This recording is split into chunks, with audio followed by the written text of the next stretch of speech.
Hello friends, welcome to ISS platform. आज है 18th of January और 18th of January and 17th of January दोनों दिन के हम करेंगे current affair from the Hindu, Indian express और PIB. Without wasting time video start करते हैं।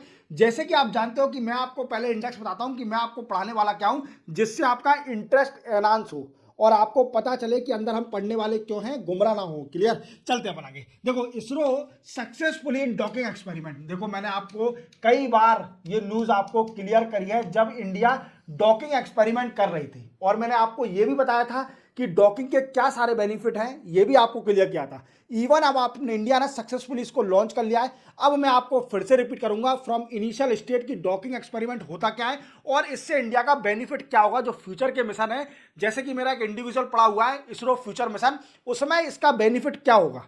Clear?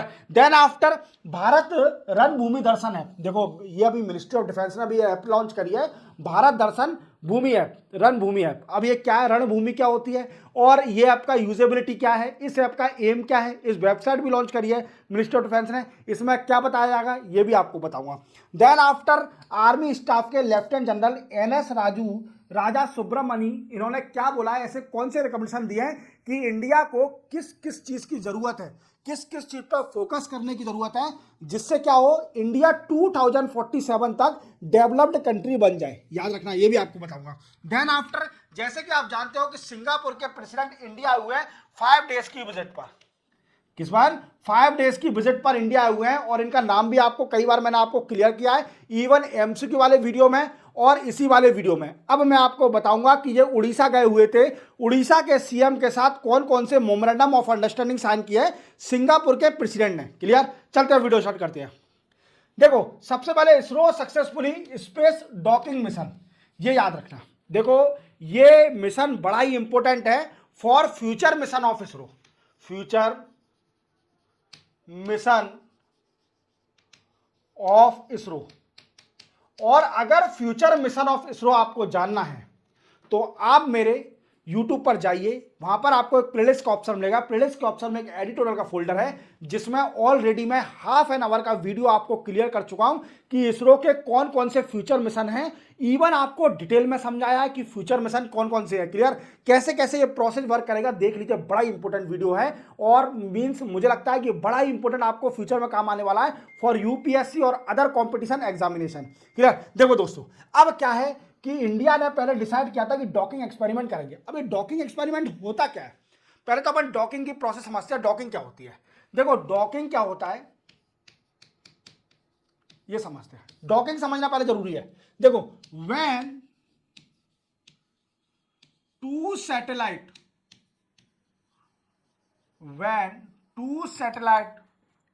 Travel in same orbit at same speed and join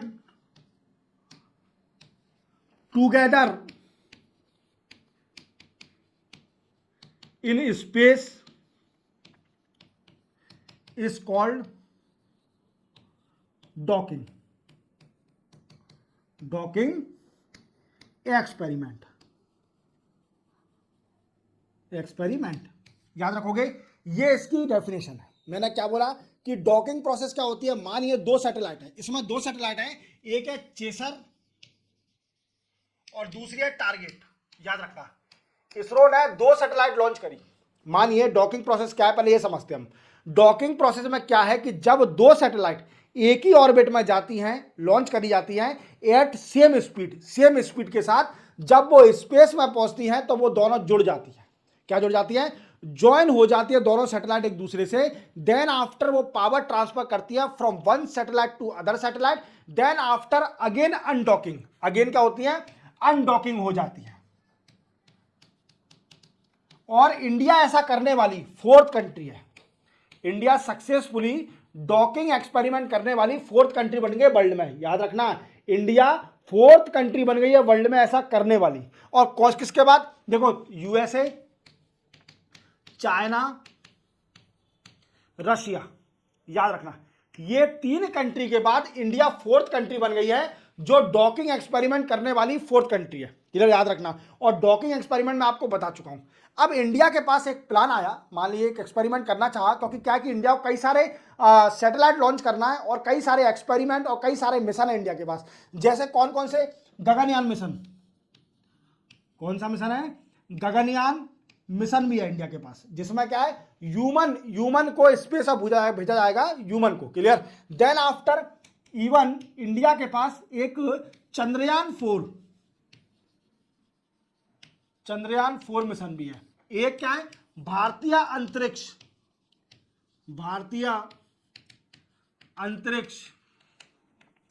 mission. क्या है, इंडिया अपना खुद का स्पेस स्टेशन बनाने जा रही है और ये भी एक्सपेरिमेंट फ्यूचर में इंडिया के पास।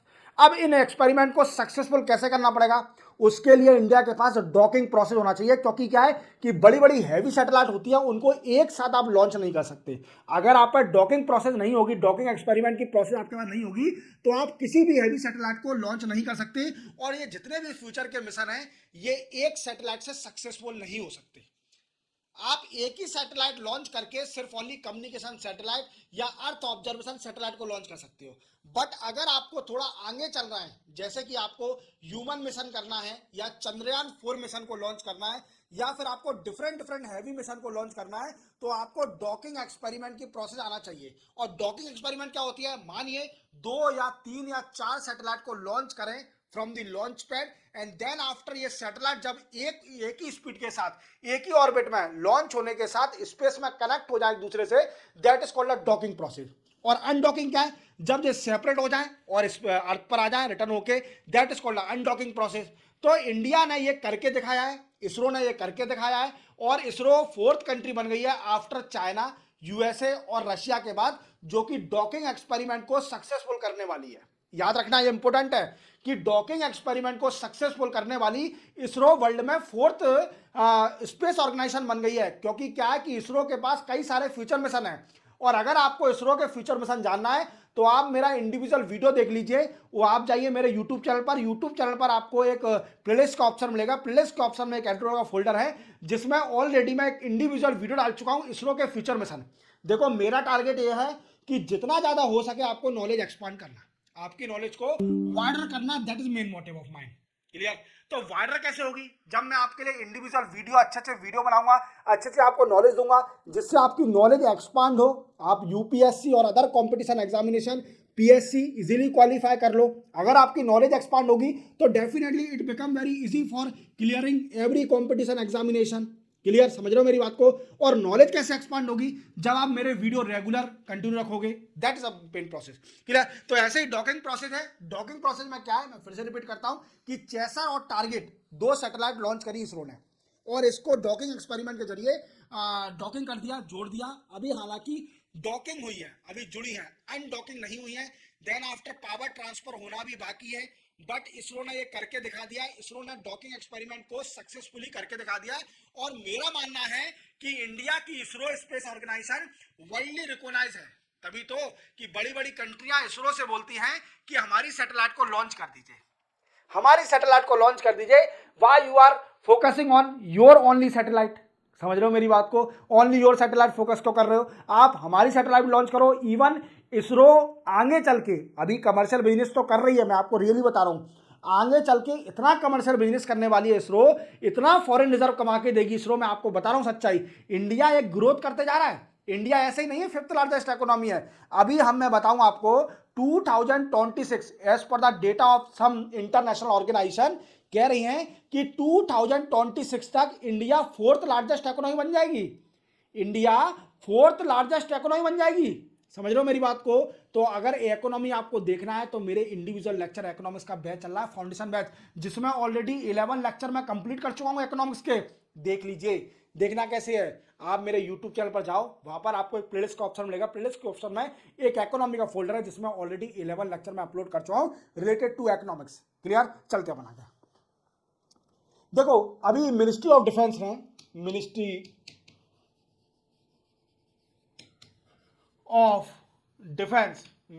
ऑफ डिफेंस ने अभी क्या किया है, एक ऐप लॉन्च करी है, एक वेबसाइट लॉन्च करी है, एक ऐप लॉन्च करी है मिनिस्ट्री ऑफ डिफेंस ने, जिसका नाम है भारत रणभूमि दर्शन ऐप। अब BRDA, भारत रणभूमि दर्शन ऐप। अब दर्शन क्या होता है? जैसे आप जाते हो राम जी के दर्शन करने, ऐसे ही जब आप किसी टूरिस्ट जगह पर जाते हो, उसको देखते हो, अपनी दृष्टि से देखते हो, दैट इज कॉल्ड दर्शन। दर्शन ये नहीं है कि भगवान के सिर्फ ओनली भगवान के पर्सपेक्टिव में अपन दर्शन वर्ड का यूज करें। दर्शन वर्ड का यूज आप डिफरेंट डिफरेंट पर्सपेक्टिव में भी यूज कर सकते हो, डिफरेंट डिफरेंट एस्पेक्ट में भी यूज कर सकते हो। कोई आपका पड़ोसी है, पड़ोसी अगर दिख गया तो आपने बोला कि बढ़िया अंकल, आप बहुत बहुत दिन बाद आपने दर्शन दिए, तो इसका मतलब ये थोड़ी है कि वो पूजनीय है, बड़े हैं अपने से, तभी अपन अंकल बोल रहे हैं। और किसी छोटे को भी बोलते हैं तो बड़ा फूल जाता है कि दर्शन। तो क्या है कि जो हमारे मिनिस्ट्री ऑफ डिफेंस है वो चाहती है कि जितने भी रणभूमि जहां पर लड़ाई हुई है, यहाँ पर मतलब क्लैश हुआ है इंडिया का फ्रॉम डिफरेंट डिफरेंट कंट्री, इसको लोगों को दिखाना चाहिए। लोगों के अंदर पेट्रोटिज्म फीलिंग आएगी, क्या आएगी? देशभक्ति की फीलिंग आएगी। तो ऐसा मेरा मानना है, लोगों के अंदर पेट्रोटिज्म आएगा, लोगों को देशभक्ति की भावना आएंगी। तो ऐसे ही मिनिस्ट्री ऑफ डिफेंस ने क्या किया है कि एक ऐप लॉन्च कर दिया है to awake the patriotism tendency into the people. कौन सी? भारत रणभूमि दर्शन ऐप के नाम से एक ऐप लॉन्च कर दिया है। इसमें क्या होगा कि कई सारे जो रण है, रणभूमि है, जैसे 1962 का वार इंडिया चाइना का, 1971 का वार इंडिया पाकिस्तान का, 1999 का वार कारगिल वार, तो और Siachen glacier, then after Pangong lake और गलवान वैली और ये ईस्टर्न लद्दाख, इन एरिया को लोगों को दर्शन कराया जाएगा। इस ऐप के जरिए दर्शन कराया जाएगा, इंफॉर्मेशन दी जाएगी, जिससे क्या होगा कि लोगों के अंदर पेट्रोटिज्म फीलिंग। अब देखो, समझ लो मेरी बात को, क्या हो, देखो मैं आपको बता दूं, जैसे 1962 में इंडिया और चाइना का वार हुआ था। हालांकि इस बार में हमारी फर्स्ट एंड लास्ट हार हुई थी। चाइना ने हमको, इंडिया को हरा दिया था, चाइना 1962 में। देन आफ्टर हमारा 1971 में इंडिया पाकिस्तान का वार हुआ था। किसके लिए? लिबरेशन ऑफ बांग्लादेश के लिए, बांग्लादेश को फ्री कराने के लिए। देखो बांग्लादेश पे हमारा कितना एहसान है। तो अभी ये लोग मान नहीं रहे हैं, क्या हिंदू टेंपल तोड़ रहे हैं, ये कर रहे हैं, जो भी कर रहे हैं, क्रिश्चियन टेंपल तोड़ रहे हैं, डाइवर्सिटी तोड़ रहे हैं, इनका समझ में नहीं आता मुझे बांग्लादेशी का। क्लियर?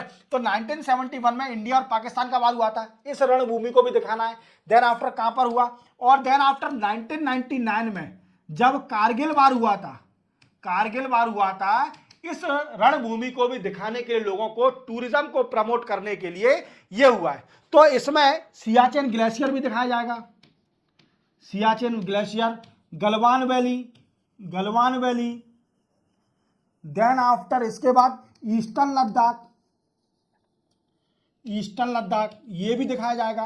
तो इससे क्या होगा कि लोगों के मन में पेट्रोटिज्म फीलिंग आएगी। क्या आएगी? लोगों के मन में पेट्रोटिज्म फीलिंग आएगी, देशभक्ति की चीज आएगी कि यार हमारा देश महान, सब मतलब इतना महान है हमारा देश, हमें याद रखना चाहिए कि हमने कितनी बड़ी प्रोग्रेस करी है, कितनी बार पाकिस्तान को पछाड़ा है हमने।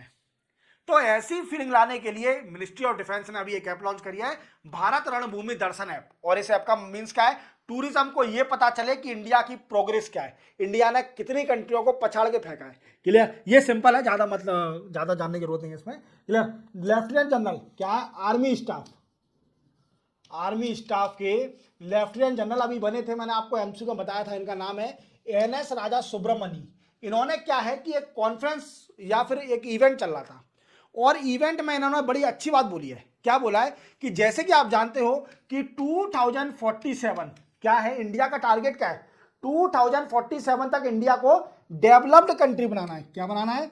एक डेवलप्ड कंट्री बनाना है इंडिया को। याद रखना, इंडिया का टारगेट क्या है कि एक डेवलप्ड कंट्री बनाना है इंडिया को। That is the target of the India. समझे मेरी बात को? ये इंडिया का टारगेट है। अब इस टारगेट को देखते हुए, इस टारगेट को देखते हुए डेवलप कंट्री बनाने के लिए ये लेफ्टिनेंट जनरल आर्मी स्टाफ के एन राजा सुब्रमण्यम ने एक बहुत बड़ी बात बोल दी इवेंट के अंदर। क्या बोला कि इंडिया को किस किस फील्ड पर फोकस करना चाहिए to achieve the target of developed country by 2047। अब वो टारगेट क्या होगा? देखो मेरी बात, सबसे पहला बोला है कि India focus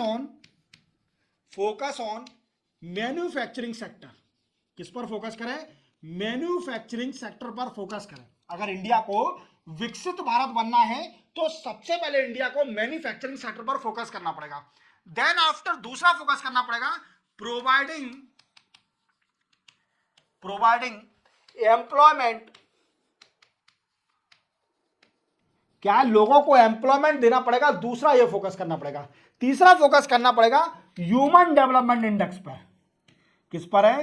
human development index पर फोकस करना पड़ेगा इंडिया को। इन तीन फील्ड पर इंडिया को फोकस करना पड़ेगा if India want to become विकसित भारत और the develop country by 2047।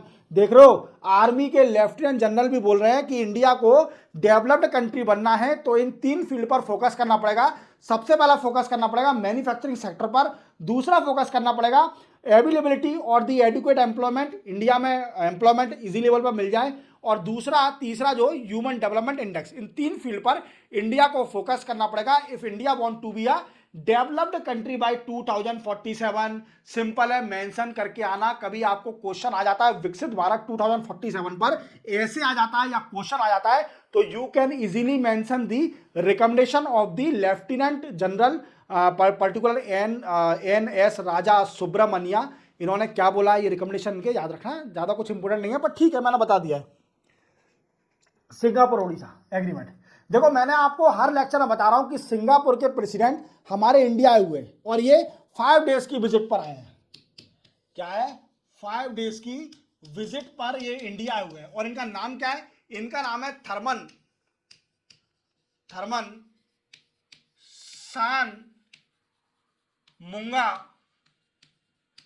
Ratnam, ये इनका नाम है। थर्मन सान मुंगा रत्नम इनका नाम है। अब ये नाम तो है, अच्छा नाम है, क्लियर। और ये श्रीलंका के सिटीजन है, श्रीलंका ओरिजिन है। क्या है? श्रीलंका ओरिजिन। हालांकि ये प्रेसिडेंट तो सिंगापुर के हैं पर ये है श्रीलंका ओरिजिन, और ये तमिल है। और सिंगापुर का प्रेसिडेंट कोई 10 साल बाद हमारे इंडिया में आया है, याद रखना। ये हमारे इंडिया में 10 साल बाद कोई सिंगापुर का प्रेसिडेंट आया है। हालांकि ये जब मिनिस्टर थे जब ये इंडिया आए थे, बट ये प्रेसिडेंट जब बने तब इंडिया में 10 साल बाद कोई सिंगापुर का प्रेसिडेंट आया है। इस बात को कंटस कर लीजिए बिल्कुल भी। और सिंगापुर में आप जानते हो, अगर सिंगापुर से कोई भी क्वेश्चन आपको आ जाता है तो आपको सिर्फ ओनली ये मेंशन करके आना है कि सिंगापुर में स्किल डेवलपमेंट। अगर सिंगापुर से कोई भी क्वेश्चन आता है इंडिया के रिलेशन के ऊपर तो सिर्फ ओनली आपको एक फैक्ट याद रखना है, skill development, skilling of the human resources. Human resource को स्किल करना, that the main motive of the Singapore. और सिंगापुर में इसमें बहुत एक्सपर्ट है स्किल प्रोवाइड करने में। और हमें सीखना चाहिए सिंगापुर से कि स्किल डेवलपमेंट कैसे करा जाए इंडिया के अंदर फ्रॉम सिंगापुर कंट्री। तो इसी वजह से हम सिंगापुर से हमेशा बोलते हैं कि focus on the skill development and semiconductor. अब सेमीकंडक्टर आप जानते हो ये क्रिटिकल रिसोर्स है, क्रिटिकल मिनरल है और क्रिटिकल रिसोर्स है, और इसके यूजेबिलिटी कई सारी है। जैसे usability computer, solar energy, then after integrated circuit, that is also a usability of the semiconductor. और जैसे कि आप जानते हो कि ये थर्मन सनमुंगरत्नम, ये जो प्रेसिडेंट है सिंगापुर के, जब ये इंडिया आए थे तो इन्होंने एक वीकेंड से ऑनरी एक अवार्ड भी दिया है। किनको दिया अवार्ड? तरुण दास जी को। तरुण दास जी को अवार्ड भी दिया है, ऑनरी अवार्ड इंडिया के। और तरुण दास जी कौन है? ये farmer director general of the confederation of Indian industries. इन्होंने क्या करा था तरुण दास जी ने? इंडिया और सिंगापुर के रिलेशन को एनहांस करने के लिए कई सारे प्रयास करे थे, तभी सिंगापुर के प्रेसिडेंट ने इनको ऑनरी अवार्ड दिया है। देन आफ्टर ये उड़ीसा गए, और उड़ीसा के सीएम कौन है? मोहन चरण मांझी। कौन है? मोहन चरण मांझी। ये उड़ीसा के वीकेंड से सीएम हैं और इन्होंने मुलाकात करी सिंगापुर के प्रेसिडेंट से। वो सिंगापुर कह रहा हूँ, सॉरी, हाँ सिंगापुर के प्रेसिडेंट से। वो श्रीलंका और सिंगापुर में कंफ्यूज हो रहा हूँ, but that is not a issue. Singapore के प्रेसिडेंट से मुलाकात करी और इन्होंने क्या किया? 8 मेमोरेंडम ऑफ अंडरस्टैंडिंग साइन कर लिए। कितने? 8 MOU साइन कर लिए उड़ीसा गवर्नमेंट ने और सिंगापुर ने, याद रखना। अब वो 8 एग्रीमेंट कौन से हैं? देखो सबसे पहला एग्रीमेंट है स्किल डेवलपमेंट। कुछ एग्रीमेंट बता देता हूं बट ज़्यादा मेन इंपोर्टेंट नहीं है। Skill development. दूसरा अर्बन प्लानिंग और the new city planning. New city planning. Then after industrial park, then after industrial park, याद रखोगे industrial park. Then after energy sector, energy sector. Then after economic corridor, economic corridor, ये भी India और we can say Singapore और उड़ीसा बनाने जा रही है उड़ीसा के अंदर। तो ये कई सारे एग्रीमेंट साइन किए हैं उड़ीसा और इसने सिंगापुर के प्रेसिडेंट ने, तो याद रखना इंपॉर्टेंट है। उड़ीसा में इनका जाने का था और ये मंदिर भी गए थे, कोणार्क वाला मंदिर जो उड़ीसा में बना हुआ है भुवनेश्वर में। और मैंने आपको बताया था कि भुवनेश्वर को याद रखना क्योंकि 18th प्रवासी दिवस 2025 का भुवनेश्वर में ही हुआ था, याद रखना। That is also important question that's this year in 2025 Bharatiya Pravasi Divas has been conducted in Bhubaneswar city Orissa, 18th Pravasi दिवस, याद रखना, दैट इज इंपॉर्टेंट। तो इसी के साथ 17 और 18 जनवरी के करंट अफेयर कंप्लीट होते हैं। चैनल को सब्सक्राइब और बेल आइकन प्रेस करना ना भूलना। मिलते हैं हम कल नए करंट अफेयर के साथ, तब तक के लिए जय हिंद।